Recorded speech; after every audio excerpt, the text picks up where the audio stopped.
नहमदुहु व नुसल्ली अला रसूलिल करीम अम्मा बाद फ़अऊज़ु बिल्लाहि मिनश शैतानिर रजीम बिस्मिल्लाहिर रहमानिर रहीम व अम्मा बिनिअमति रब्बिका फ़हद्दिस सदक़ल्लाहुल मौलाना अज़ीम व सदक़ रसूलुहुन नबियुल अमीनुल मतीनुल मुबीनुल करीम व नहनु अला ज़ालिका लमिनश शाहिदीन व शाकिरीन वल्हम्दुलिल्लाहि रब्बिल आलमीन।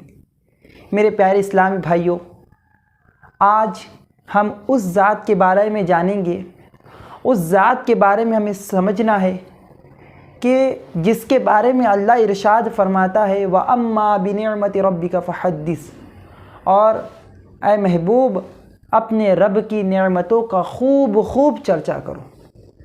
अब रब की नेमतें तो बहुत सारी है, ये दरख्त, ये पेड़ पौधे, ये झाड़, ये समंदर, ये आसमान, ये ज़मीन, ये सब रब की नेमतें हैं।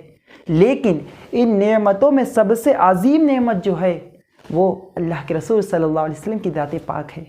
मेरे प्यारे दोस्तों, हमें सिर्फ हुजूर का नाम ही मालूम है, लेकिन क्या हम हुजूर के बारे में कुछ जानते भी हैं कि आका करीम सल्लल्लाहु अलैहि वसल्लम की खूबसूरती का आलम क्या था, मेरे आका सल्लल्लाहु अलैहि वसल्लम की गुफ्तार का आलम क्या था, मेरे आका सल्लल्लाहु अलैहि वसल्लम बात किस तरीके से करते थे, लोगों से किस तरीके से मिलते थे, आप खाना किस तरीके से तनावल फरमाते थे, आप लोगों से मिल मिलाप कैसे करते थे, लोगों को इस्लाम को रिप्रेजेंट कैसे करते थे, इस्लाम की दावत कैसे दिया करते थे। मेरे दोस्तों, आज हम उस नबी सल्लल्लाहु अलैहि वसल्लम के बारे में कुछ जानने की कोशिश करेंगे, लेकिन मेरे दोस्तों उससे पहले उस नबी की अज़मत मैं आप हज़रात के सामने बताना चाहता हूँ। आखिर जिस नबी के हम उम्मती है, हम इसलिए प्राउड फील करते हैं कि इस नबी की उम्मत में आने के लिए अंबिया इकराम दुआएं करते थे कि रब ताला हमें उस नबी का उम्मती बना दे। मेरे दोस्तों, आज उसी नबी के बारे में, आज उसी नबी सल्लल्लाहु अलैहि वसल्लम के बारे में कुछ हम जिक्र करेंगे। लेकिन मेरे प्यारे दोस्तों, आप हज़रात के सामने एक वाक़या पेश करना चाहता हूँ, एक हिकायत पेश करना चाहता हूँ, जिससे आपको मेरे आका सल्लल्लाहु अलैहि वसल्लम के बारे में जो अज़मत हुज़ूर पाक सल्लल्लाहु ताला अलैहि वसल्लम की इस बात को सुनकर आपका दिल और भी बाग बाग हो जाएगा। मेरे प्यारे दोस्तों, एक हिकायत ये है कि एक मरतबा हज़रत ईसा अलैहिस्सलातु वस्सलाम एक मरतबा पहाड़ पर जा रहे थे, और जब आप पहाड़ पर चलते चलते जब पहाड़ की चोटी पर पहुँच गए, पहाड़ की बुलंदी पर पहुँच गए, तो आपने वहाँ पर एक सफ़ेद और बहुत ही खूबसूरत एक पत्थर देखा। आपने जैसा ही उसे देखा, उसे देखते ही रह गए और कहने लगे कितना खूबसूरत पत्थर है, कितना प्यारा पत्थर है। गोल पत्थर था, सफ़ेद पत्थर था, हैरत अंगेज़ पत्थर था। आपने कहा कितना हैरत अंगेज़ पत्थर है, कितना ताज्जुब वाला पत्थर है।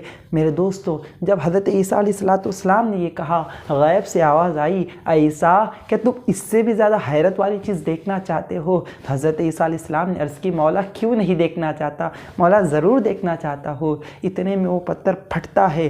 फटने के बाद उसमें से एक बुज़ुर्ग ज़ाहिर होते हैं जो अल्लाह की इबादत कर रहे होते हैं। उनके एक तरफ अंगूर और एक तरफ पानी का प्याला होता है। मेरे दोस्तों, उस छोटे से पत्थर में वो बुज़ुर्ग इबादत कर रहे होते हैं। हज़रत ईसा अलैहिस्सलातु वस्सलाम उस बुज़ुर्ग से पूछते हैं, ऐ बुज़ुर्ग, आप इस पत्थर में, इस छोटे से पत्थर में आप कितने दिन से, कितने वक्त से अल्लाह की इबादत कर रहे हैं, अल्लाह की परस्तिश कर रहे हैं, अल्लाह को पूज रहे हैं? मेरे दोस्तों, उन बुज़ुर्ग का जवाब अगर हम सुन ले तो हमारा ईमान ताज़ा हो जाए। मेरे दोस्तों, उन बुज़ुर्ग ने कहा, या ईसा अलैहिस्सलातु वस्सलाम, ए अल्लाह के नबी ईसा अलैहिस्सलातु वस्सलाम, मैं इस पत्थर में 500 साल से अल्लाह की इबादत कर रहा हूँ, अल्लाह की परस्तिश कर रहा हूँ, अल्लाह का ज़िक्र कर रहा हूँ। मेरे दोस्तों, जब हज़रत ईसा अलैहिस्सलातु वस्सलाम ने ये सुना कि 500 साल से इस छोटे से पत्थर में अल्लाह की इबादत कर रहे हैं,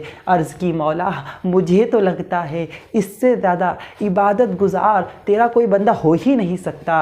मेरे दोस्तों, गैब से आवाज़ आई, ऐसा नहीं, बल्कि शाबान की 15वीं रात को आखिरी नबी सल्लल्लाहु अलैहि वसल्लम के उम्मत में अगर कोई बंदा शाबान की 15वीं रात को इबादत करता है, अल्लाह इरशाद फरमाता है, मैं उस शख्स को इस 500 साल से इबादत करने वाले से ज़्यादा सवाब अता फरमाऊँगा, 500 साल से इबादत करने वाले से ज़्यादा सवाब अता फरमाऊँगा। सुबहान अल्लाह, सुबहान अल्लाह। हज़रत ईसा का जवाब समाअत फरमाइए, हज़रत ईसा का जवाब सुनिए। हज़रत ईसा अलैहिस्सलातु अलैहिस्सलाम कहते हैं, मौला मुझे भी उस नबी का उम्मती बना दे, काश मैं भी उस नबी का उम्मती होता।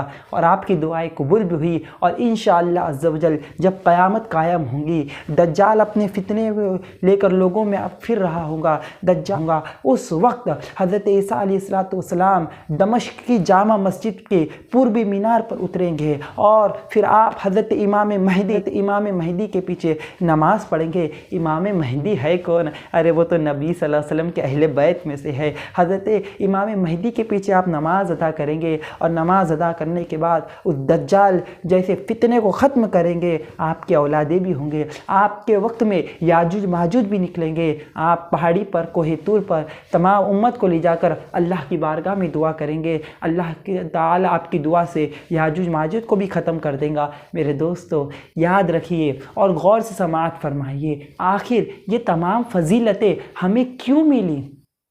हमने तो कोई नेक अमल नहीं किया, हमने तो रात रात भर इबादत नहीं की, हमने तो तहज्जुद नहीं पढ़ी, हमने फजर नहीं पढ़ी, ईशा ज़ोहर कुछ भी नहीं पढ़ा, हमने कुछ अमाल नहीं किए।